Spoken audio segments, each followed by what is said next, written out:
একটা সময় ছিল যখন আমি নাস্তিকতার ফাঁদে পড়ে গিয়েছিলাম। প্রায়শই মুসলমানরা জিজ্ঞাসা করতে ভয় পায়, কেউ ফতোয়া না দিয়ে দেয় যে আমি কাফির হয়ে গেছি। একটি প্রশ্ন রয়ে গেছে, তখন এই প্রশ্ন আমাকে খুব চিন্তিত রাখত।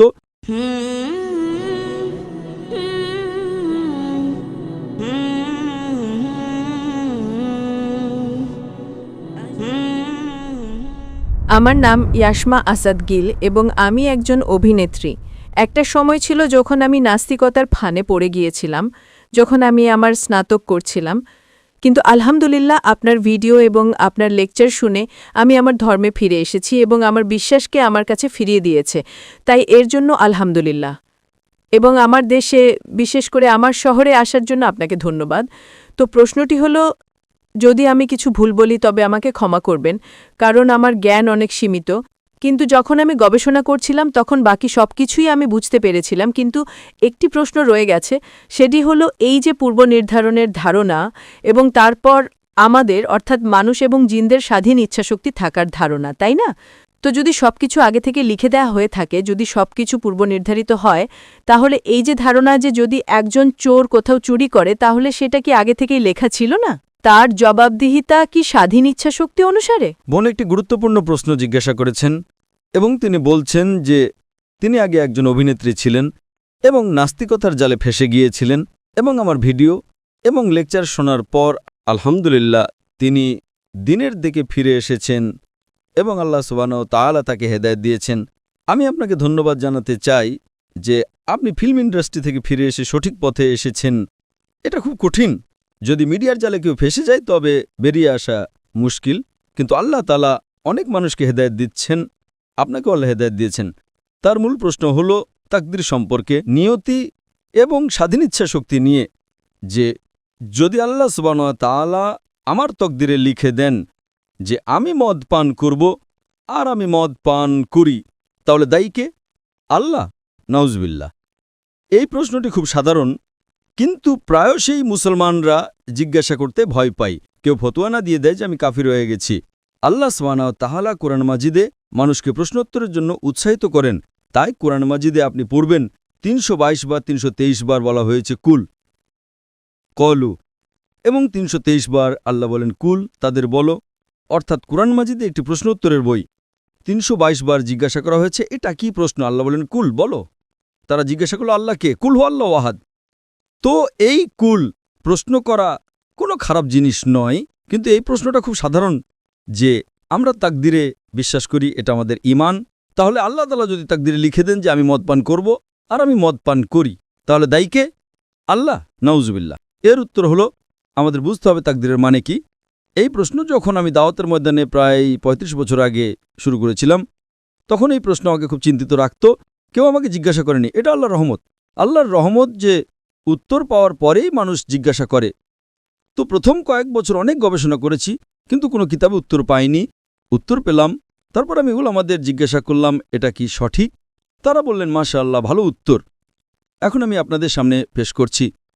আমি উদাহরণ দিই যে যদি একজন শিক্ষক ক্লাসরুমে ১০০ জন ছাত্রকে পড়ান, ১ বছর পড়ানোর পর পরীক্ষার আগে শিক্ষক বলেন এই ছাত্রটি পরীক্ষায় প্রথম হবে, এই ছাত্রটি দ্বিতীয় হবে আর এই ছাত্রটি ফেল করবে। ক্ষমা করবেন, আপনাকে উদাহরণ দিচ্ছি শুধু আপনার জন্য। আর পরীক্ষার পর এটাই সঠিক প্রমাণিত হয় এই ছাত্র ফার্স্ট ক্লাস, এই ছাত্র সেকেন্ড ক্লাস, এই ছাত্র ফেল করে। আমার প্রশ্ন হলো, যে ছাত্রটি ফেল করল সে কি বলতে পারে যে শিক্ষক ভবিষ্যৎবাণী করেছিলেন বলেই, যেহেতু শিক্ষক ভবিষ্যৎবাণী করেছিলেন যে আমি ফেল করব তাই আমি ফেল করেছি, সে কি এটা বলতে পারে? হ্যাঁ কি না? না। শিক্ষক দেখতেন যে এই ছাত্রটি মেধাবী, ঠিকমতো হোমওয়ার্ক করে, বুদ্ধিমান, এই ছাত্রটি মাঝারি, আর এই ছাত্রটি ক্লাস ফাঁকি দিত, ক্লাসে আসতো না, সিনেমা দেখত। তো শিক্ষক দেখেই ভবিষ্যৎবাণী পড়েছিলেন, আর শিক্ষক প্রায়শই সঠিক হন। কিন্তু তিনি মানুষ, ভুলও হতে পারে। ঠিক একইভাবে আল্লাহ সুবহানাহু ওয়া তাআলা একজন মানুষ নন। আল্লাহর কাছে অদৃশ্যের জ্ঞান আছে। আল্লাহ আগে থেকেই জানেন আপনি কোন সিদ্ধান্ত নিতে চলেছেন। উদাহরণস্বরূপ, এক ব্যক্তি একটা চৌরাস্তায় আসে, সে ৪টে রাস্তার মধ্যে একটা বেছে নিতে পারে, রাস্তা নাম্বার ১, রাস্তা নাম্বার ২, রাস্তা নাম্বার ৩, রাস্তা নাম্বার ৪। সে বেছে নেয় রাস্তা নাম্বার ২। পছন্দটা কার? মানুষের, হ্যাঁ কি না? কিন্তু আল্লাহ সুবহানাহু ওয়া তাআলার কাছে ইলমে গায়েব আছে যে 5ই অক্টোবর রাত 1টার সময়, রাত 1:15 এই চৌরাস্তায় সে আসবে। তার কাছে 4টে পছন্দ থাকবে, রাস্তা নাম্বার 1, 2, 3, 4। আল্লাহ জানেন সে রাস্তা নাম্বার 2 বেছে নেবে। তো আল্লাহ তাকদিরে লিখে দেন আগে থেকেই যে এই মানুষটা 5ই অক্টোবর রাত 1:15 রাস্তা নাম্বার 2 বেছে নেবে। তো রাস্তা নাম্বার 2 কে বেছে নিব, আল্লাহ নাকি সেই মানুষটা? মানুষটা বেছে নিয়েছে। তাহলে দায়ী কে, আল্লাহ না মানুষ? মানুষ। সে এগিয়ে যায়, আরও 3টে রাস্তা আসে, রাস্তা এ, রাস্তা বি, রাস্তা সি। সে রাস্তা এ বেছে নেয়। আল্লাহ জানেন সে রাস্তা এ বেছে নেবে, তিনি লিখে দেন দায়ী কে? মানুষ। আল্লাহর কাছে ইলমে গায়েব আছে এবং আল্লাহ সুবহানাহু ওয়া তাআলা কখনোই ভুল করেন না। আপনাকে পছন্দ দিয়েছেন, আপনি চুরি করে জীবন কাটাতে পারেন অথবা সততার সাথে, আপনি সততার সাথে কাটান। আল্লাহ তাআলা লিখে দেন যে এই মানুষটা সততার সাথে জীবন কাটাবে। তাহলে দায়ী কে? মানুষ। একটা হাদিসে আসে যে দোয়া তকদিরকে বদলাতে পারে, এটা সঠিক। উদাহরণস্বরূপ, আপনি পরীক্ষায় বসেন, আপনার পরীক্ষা খুব খারাপ হয়, আপনি জানেন ফেল করতে চলেছেন, আপনি বাড়িতে এসে দোয়া করেন, হে আল্লাহ আমাকে পাশ করিয়ে দাও।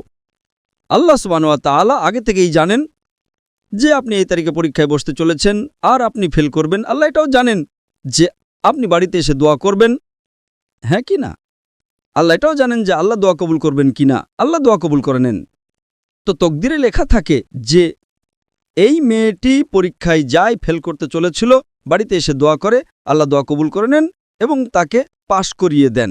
তো আমরা জানি না কি হতে চলেছে, তাই দোয়া করা ভালো জিনিস। তাই আল্লামা ইকবাল বলেন, खुदी को कर इतना बुलंद कि हर तकदीर के पहले खुदा बंदे से खुद पूछे तेरी रजा क्या है। सुभान अल्लाह। তো তকদিরের মানে হলো আল্লাহ সুবহানাহু ওয়া তাআলা আপনাকে ইচ্ছা শক্তি দিয়েছেন 100% না 95, 98। আমি চাই আমি পৃথিবীকে ধ্বংস করে দেব, আল্লাহ তা করতে দেবেন না। কিন্তু আল্লাহ আপনার পছন্দ আপনার উপর ছেড়ে দিয়েছেন, আপনাকে হেদায়েত দিয়েছেন কোরআন এবং হাদিসে। আপনি অনুসরণ করবেন কি করবেন না সেটা আপনার উপর স্বাধীন ইচ্ছা শক্তি আছে। কিন্তু যদি আপনি কোনো ভুল করেন আপনি দায়ী, আপনি কোনো ভালো কাজ করেন আপনি দায়ী।